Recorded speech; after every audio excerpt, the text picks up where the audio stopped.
Now, what we're going to show you is some lifts that were taken out of the movie. Now, there's a lot of Laserdisc where like the director kind of redoes things and puts scenes back in the movie that he took out and whatever, and they have these like definitive director's editions.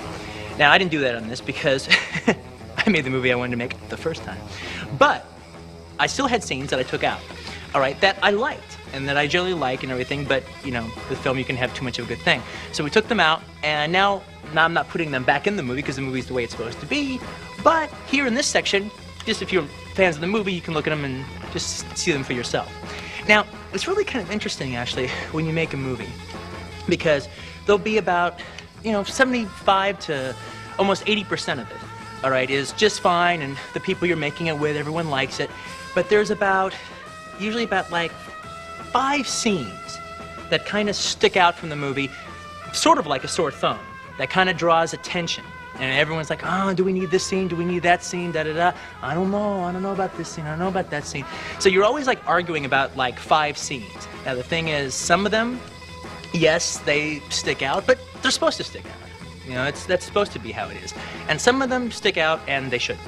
All right? And so the whole thing is trying to decide, like Paul Newman says in Color of Money, when to say yes when it's time to say yes, and no when it's time to say no. Everyone goes home in a Cadillac. So that's the thing here. You got to figure out as a director which scenes do you want to keep just because you like them, and which scenes you're actually right about. That yes, maybe they do call attention to themselves, but they should.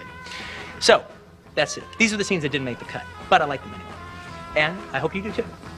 Now, first scene coming up is the scene between Eric Stoltz and John Travolta when John is buying the heroin.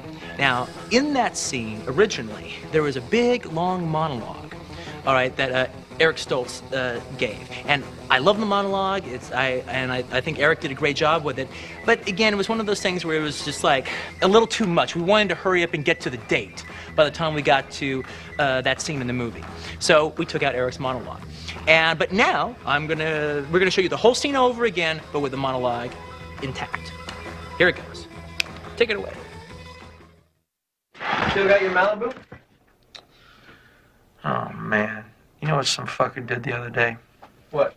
Fucking keyed it. Oh, man. That's fucked up. Tell me about it. I had it in storage for 3 years. It was out 5 days, and some dickless piece of shit fucked with it. They should be fucking killed, man. No trial, no jury, straight to execution. Boy, I wish I could have caught him doing it. I'd have given anything to catch that asshole doing it. It'd have been worth him doing it, just so I could have caught him doing it. Yeah. It's like last week, I had to go down to Panorama City. Now, when I go to Panorama City, I might as well be going to fucking Nebraska. I mean, I'm about as familiar with both of them. I never go down there. Anyway, last week, I gotta go down there. So, I go down there. And guess what? I got lost. Now, you remember about 100 years ago when you used to get lost, you'd pull into a gas station and ask the guy for directions? Well, stupid me. Ooh, I'm suffering from the delusion that you can still do that. So I pull in this gas station and I ask the guy directions. And he gives them to me. But there's something kind of funny about it, I mean, I don't think too much about it. Maybe the guy's just funny. I don't know. But I notice it. So I drive off. I got so fucking lost. The only thing that I can figure is this dickbait at the gas station gave me the wrong directions on purpose. What a fucker. A fellow American comes to you asking for help and you purposely fuck him up. I mean, what kind of world do we live in when people give people wrong directions on purpose? What's more chicken shit than fucking with a man's automobile? I mean, don't fuck with another man's vehicle. You don't do it. It's just against the rules. Thank you. Thank you. It's a scene where Uma Thurman as Mia Wallace interviews John Travolta as Vincent Vega. It's when John has just come to her house and to pick her up and take her on the date to Jackrabbit Slim's, and she comes down, and before you actually get a chance to really look at her, she comes down with a high-8 camera, she's pointing it at John, and she just kind of interviews him. You get the impression, possibly, that maybe she does this all the time whenever Marcella sends a goon to take her out to dinner and stuff. She always kind of comes down there and kind of blows the guy's mind. But with John, it doesn't quite work because he's actually kind of into it a little bit. Now, thing is, this scene actually has a very checkered past because I'd actually written this scene about like 5 years ago or so. It was because I'd been like working on the basic idea for the Vincent Vega and Marcellus Wallace's wife for a very long time without ever having finished it. So this scene had existed for a while. So we shot it in the movie and everything, and the reason we took it out was basically because by the time that we actually got around to making it, it was becoming this cliche that all these movies made in the 90s were having all these young characters pointing high-8 cameras at each other and doing these big confessional interviews straight to the cameras, becoming this big, every 4 out of every 5 movies had a scene like that. So it was quickly becoming a cliche.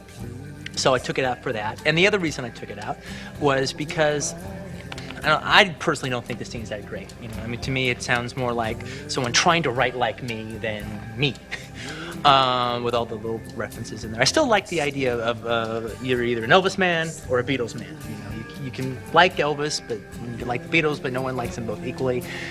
At some point, you have to decide which one you like more, and that tells you who you are. I've always believed in that. All right, so that's the one aspect of the scene that I still like. But anyway. Here's the scene, and special note to Miss Thurman is the fact that she actually handled the high-8 during the video scene.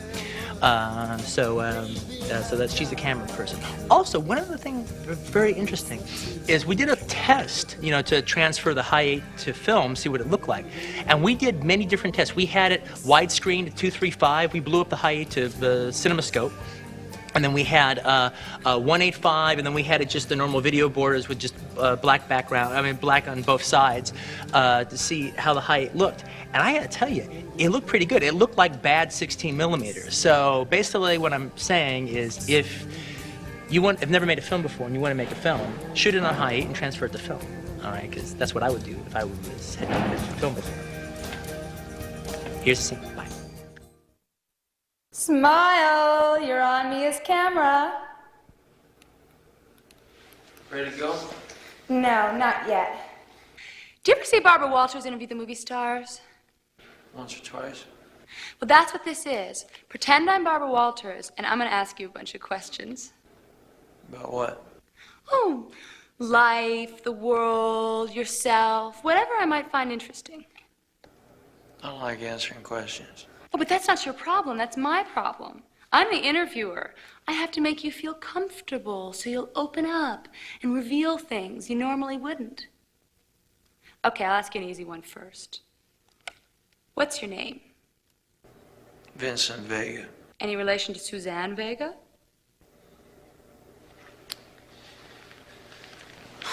Suzanne Vega's my cousin.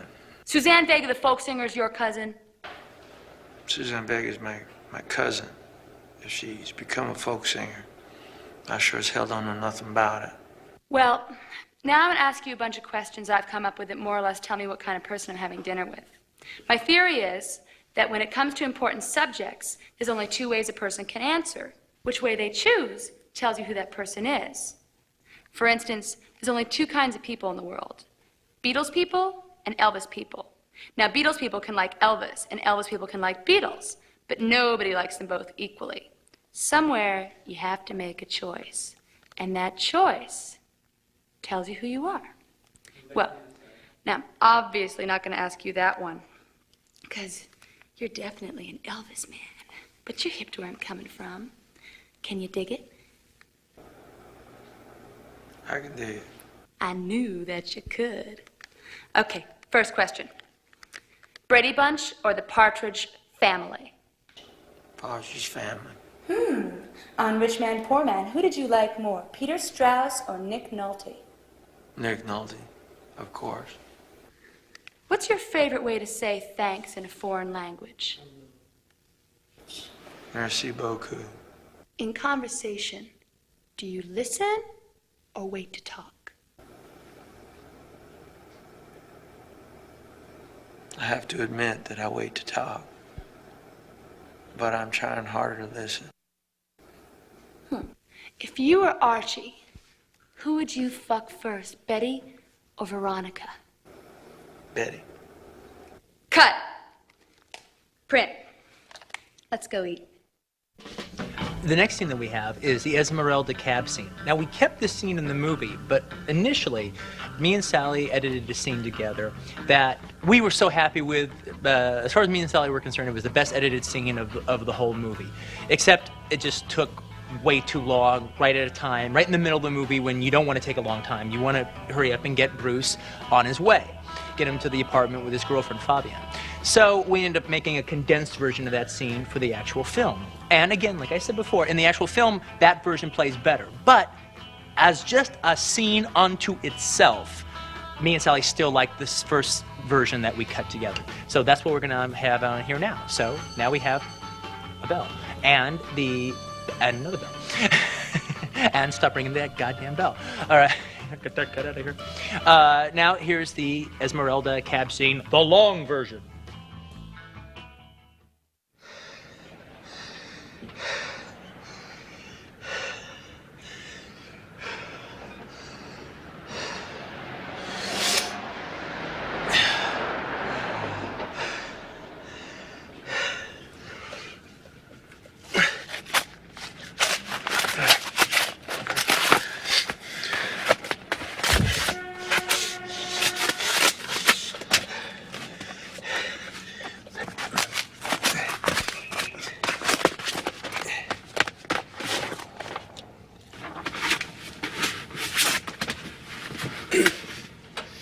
Mister.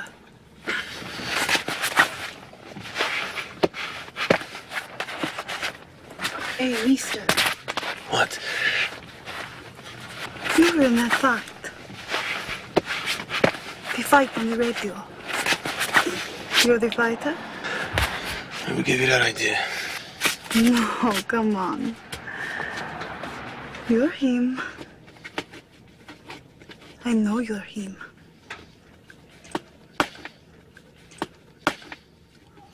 Tell me you're him. You killed the other boxing man. He's dead? The radio said he was dead. Sorry about that, Floyd.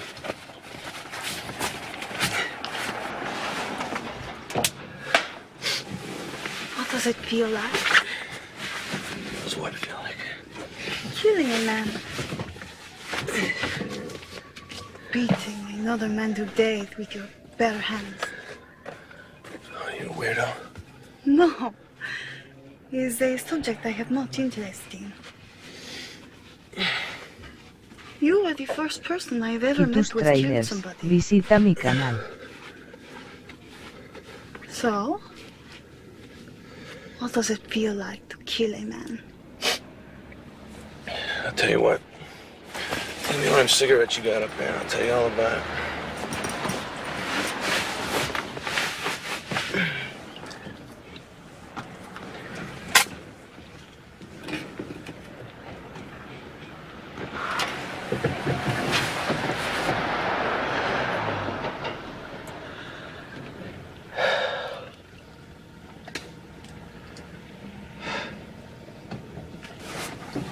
So, Esmeralda Villalobos.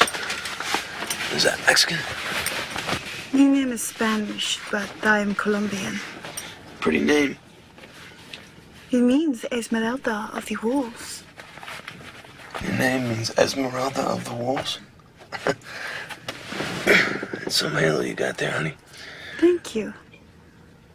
And what is your name? Butch. Butch. What does it mean? I'm an American, honey. Our names don't mean shit. So, moving right along, Esmeralda, what is it you want to know? I want to know what it feels like to kill a man. I couldn't tell you.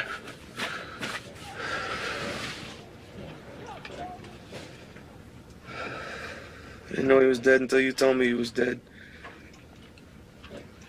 Now that I know he's dead, you want to know how I feel about it?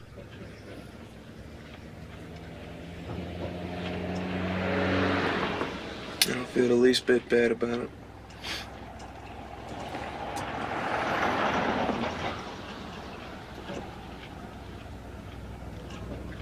You want to know why, Esmeralda?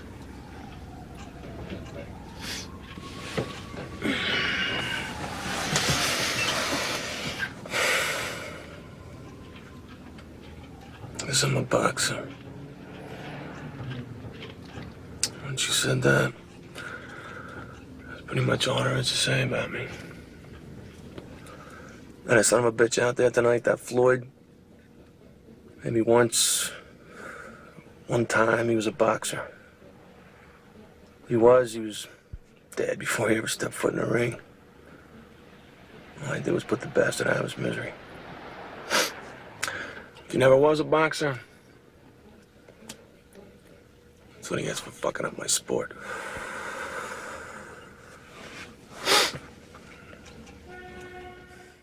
The next scene is the scene with Monster Joe and Monster Joe's daughter Raquel, played by Dick Miller as Monster Joe and Julia Sweeney as Raquel.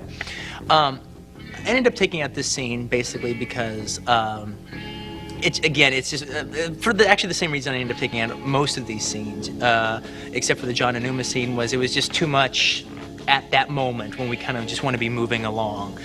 Basically, we want to hurry up and get to the diner by this time and see John and Sam do their scene. So there was just too much. But I still really like the scene. I particularly love the scene between the wolf and Raquel. Because, I don't know, it's the closest I've ever come to writing a scene like Ernest Lubitsch or something. They're just kind of this kind of little witty repartee. I'm not saying I'm as good, which the scene will verify, but it was just a different flavor that this scene and the dialogue had in that. So I always had a big fondness for it. And actually, of all these scenes, it's the one that I almost kept in. All right, right down to the wire, and at the last minute, we don't want to be here, unfortunately, but I want to be there. But it's here for all of its glory. And where this scene falls into the movie is right after when Jules and Vincent and the wolf are at Jimmy's house. And just when they're getting ready to leave, and they go, "We're going to go to Monster Joe's." Boom. All right. Then it cuts to the wolf working out his deal with Monster Joe. One other thing to note in here is the guy playing Monster Joe is Dick Miller, who's one of my favorite character actors. If you're a Joe Dante fan, he's in every Joe Dante movie, and was in 72 Roger Corman movies, and it was just an honor to put him and Harvey Keitel in the same frame together. So anyway, here it is. It's the Monster Joe and Raquel scene. I said it before, I'll say it again. Your business is always welcome. I think by now I've earned the equivalent of frequent flyer miles. Frequent flyer. Tell you what, if you ever need it, I'll dispose of a body part for free. How about an upgrade? You dispose a whole body for the price of a body part. Was that no-frills body disposal? I can take out on there in the yellow pages. No, I gotta run out past my accountant. Where's that reprobate daughter of yours? She's on the yard up to no good. Take care of it this afternoon. Hello, boyfriend. Hello, girlfriend. I swear, heartbreaker, Joe should change the name of this place to Beauty and the Beast Truck and Tow. Oh, you're prejudiced because you love me. Guilty. Now, business is done. It's time for pleasure. Time it is. It's time for bed. Au contraire, Senor Lobo. Do you have a different idea? Most definitely. What do you think? I think you're taking me out to breakfast. Well, you thought wrong. Oh, that's not fair. I never get to see you. Raquel, I've been up all night. I need sleep. You understand the concept of sleep? Yes, sleep is what you do after you've taken me to breakfast. Just get used to the idea. Indulging me is the price of doing business at Monster Joe's Truck and Tow. Raquel. Come on, I haven't seen you in a long time. I miss you. You're taking me to breakfast. So it is written, so shall it be done. On my way, Rex. We cool? Like it never happened. All right. Yo, Vince, I apologize for being in your shit like I was, man. Hey, you got every right, man. I fucked up. Are they having a moment? Boys, this is Raquel. Someday, all this will be hers. Hi. So, what's with the outfits? You guys going to a volleyball game or something? Thanks. Maybe down in long Think nothing of it.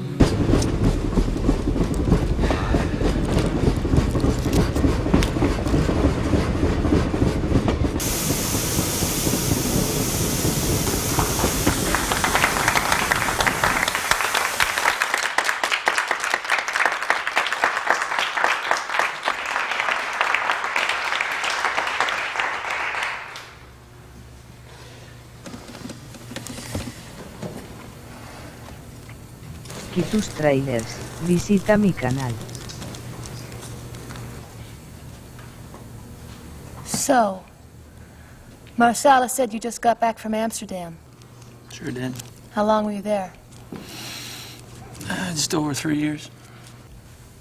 I love Amsterdam. You been there? I go there about once a year to chill out for a month. No kidding. I didn't know that. Why would you? Hey, do you know a hash bar about 3 blocks from the Anne Frank house, the Cobra? You been at the Cobra? I mean, that's a real small place. How'd you know about the Cobra? I've known about the Cobra since Derek opened it. You know Derek? I've known Derek going on 6 years now. You're kidding. Derek and me are like buddies. So are Derek and I. This is blowing my fucking mind. I mean, I practically lived at the Cobra.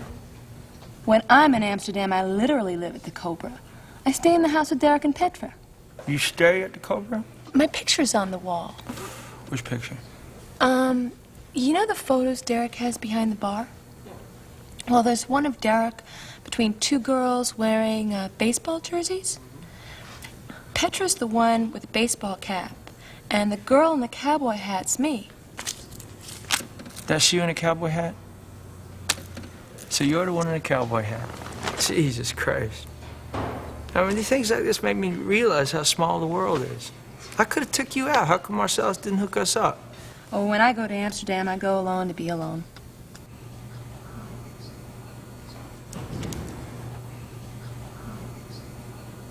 I could dig it.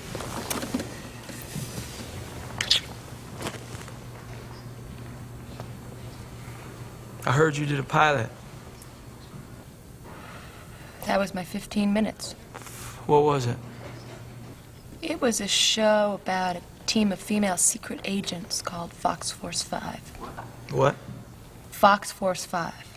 Fox as in we're a bunch of foxy chicks. Force as in we're a force to be reckoned with.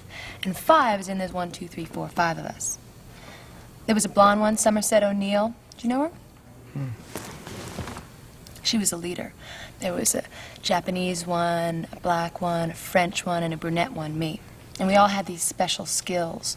Somerset had a photographic memory. The Japanese fox was a kung fu master. The black girl was a demolition expert. French fox's specialty was sex. What was your specialty? Knives. The character I played, Raven McCoy, her background was she grew up raised by circus performers. So, she grew up doing a knife act. According to the show, she was the deadliest woman in the world with a knife. But because she grew up in the circus, she was also something of an acrobat. So she could do illusions, she was a trapeze artist. When you're keeping the world safe from evil, you never know when being a trapeze artist is going to come in handy. And she knew a zillion old jokes. Her grandfather, an old vaudevillian, taught her. And if we would have got picked up, they would have worked in a gimmick where every show I would have told another joke. You know any animal jokes? Well, I only got the chance to say one because we only did one show. Tell me. It's corny. Don't be that way. Tell me. No, you wouldn't like it and I'd be embarrassed. You told like 50 million people, and you can't tell me? I promise I won't laugh. That's what I'm afraid of, Vince. That's not what I meant. You know it. Well, now I'm definitely not going to tell you because it's been built up too much. What a jip.